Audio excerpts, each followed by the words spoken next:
સાણંદમાં ખેડૂતો એટલા દિવસથી આંદોલન ઉપર બેઠા છે. એ ધરણ ગામ છે. આજે 9 દિવસ થયા છે. કોઈ સાંભળવા આવ્યું નથી. સાંભળવું તો દૂરની વાત, પણ તાનાશાહી તો તમે જો. અહીંયા જે આંદોલન ચાલી રહ્યું છે ત્યાં આજુબાજુની વીજળી કાપી નાખવામાં આવી છે. હવે આપણે સૌ જાણીએ છીએ અમદાવાદ સાણંદની આસપાસ વાવેતર શેનું થાય છે? ડાંગર, ધરુનું.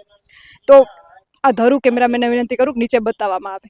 આમાં જ્યાં સુધી મને ખબર છે ત્યાં સુધી મને ધરુની ખેતીનો એટલો અનુભવ નથી. દ્વારકામાં મારે મગફળીનું વાવેતર થતું હોય, પણ મને જ્યાં સુધી ખ્યાલ છે ત્યાં સુધી આમાં પાણી સતત ભરતું રહે તો જ એ પાકનો ઉછેર વ્યવસ્થિત થઈ શકે. તો તમે લાઇટ કાપી નાખી છે એનો મતલબ તમે એવું ઈચ્છો છો કે ખેડૂતો કંટાળે, હારે, થાકે અને આંદોલન પૂરું થઈ જાય. અત્યારે આ ધરુ આવ્યું છે, આની હાલત શું છે? આ ધરુ સુકાઈ જાય છે, પાણીની જરૂર છે, પણ લાઇટ કાપી નાખી. અમે પાણી અહીંયા આવે જ નહીં તો ધરુ કઈ રીતે થાય? અને આ અમારા ખેડૂતો ખેતી કઈ રીતે કરી શકે? આજ 9 દિવસ થયા આંદોલન ચાલુ થયું. ડેમેજ લાઈનનું કામ ડેમેજ લાઈન નાખી રહ્યા છે અહીંયાથી, અને એ ડેમેજ લાઈન હજારો લોકો જે અમારા ખેડૂતો હ ભાઈઓ એ લોકોની જમીનની અંદર નાખી રહ્યા હ. અને ડેમેજ લાઈન નાખશે કદાચ આ ડેમેજ લાઈન એ લોકો એમ કહે કે અંદરની જમીન, નીચે જે જમીન આવે એ અમારા બાપની, એમ સરકારની, અને ઉપર એમ કે તમારો હક નીચે નહીં. બરાબર?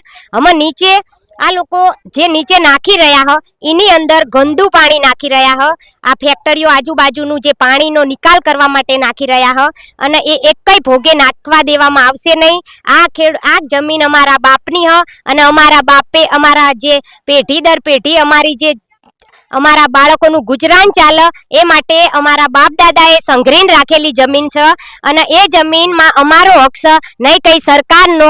એટલા માટે કહેવાનું કે આ જમીનની અંદર ડેમેજ લાઈન ગાળવા દેવામાં આવશે નહીં. અને આ જમીન અમારા જે બાળકો, આજના ભવિષ્યનું જે ભવિષ્ય હ અમારા બાળકોનું, એના માટે ગુજરાન ચાલે. એની અંદર 3 મહિને અમે મહેનત કરી અને એ જે પૈસા આવે એમાંથી અમારા ખેડૂતોનું ભરણ પોષણ થાય. અને સરકારનો ન્યાય તો જુઓ.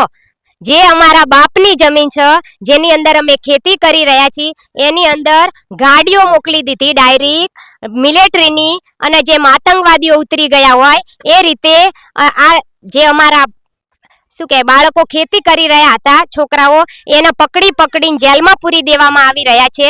તો આ ક્યાં સરકારનો ન્યાય નથી? આ અત્યારે એવું કહેવામાં આવે છે કે કૃષિ પ્રધાન દેશ, પણ કૃષિ પ્રધાન નહીં, અત્યારે ઉદ્યોગપતિઓનો દેશ ચાલી રહ્યો છે. ગામડે અમારા ખેડૂતો સાથે અન્યાય કરી રહ્યા છે. એ લોકોને પકડી અને જેલમાં પૂરી દેવામાં આવે છે. આ જમીન અમારા બાપની છે, તો એ લોકો કહી રહ્યા છે કે આની અંદર ડેમેજ લાઈન નાખશે. પણ એટલું જ સરકારને કહેવાનું કે અમારા બાપની જમીન છે, આ ડેમેજ લાઈન નાખવામાં નહીં આવે. અને જો ખેડૂત ભાઈઓ એક થઈ ગયા બધા જ, તો એ સરકારને ખુરશી ઉખાડી દેવામાં આવશે અને એ લોકોને હટાવી દેવામાં આવશે. એટલી તાકાત અમારા ખેડૂત ભાઈઓ અને બહેનોમાં છે. અને હવે ખેડૂતો જાગો, મહેરબાની કરી. ક્યાં સુધી અન્યાય સહન કરશો? એ લોકો તમારા ગળા સુધી પહોંચી ગયા. તો તમને એટલું જ કહેવાનું, એક થાવ, જાગૃત થાવ. અને જો ના ખબર પડતી હોય તો બંધારણમાં શું લખેલું છે, આપણા હકો કયા છે, વાંચો અને સરકાર સામે હાઈકોર્ટ સુધી પહોંચવાની તાકાત રાખો. વાહ! બેને કીધું કે કાયદાકીય રીતે હવે જાગૃત થવાનો સમય છે. જાગો, ખરેખર ખેડૂતો હવે જાગો. સાણંદ તાલુકો છે અને જે ડેમેજ લાઈન લખાય એ બાવળા તાલુકો છે. તો અમે બાવળા તાલુકામાં આરોગ્ય કેન્દ્રમાં અમે બાળકને હડકાયું કૂતરું કર્યું હોય અને ઇન્જેક્શન લેવા જવા માટે જવી તો અમને એમ કહેશે કે તમે તમારા સાણંદ તાલુકામાં જાઓ.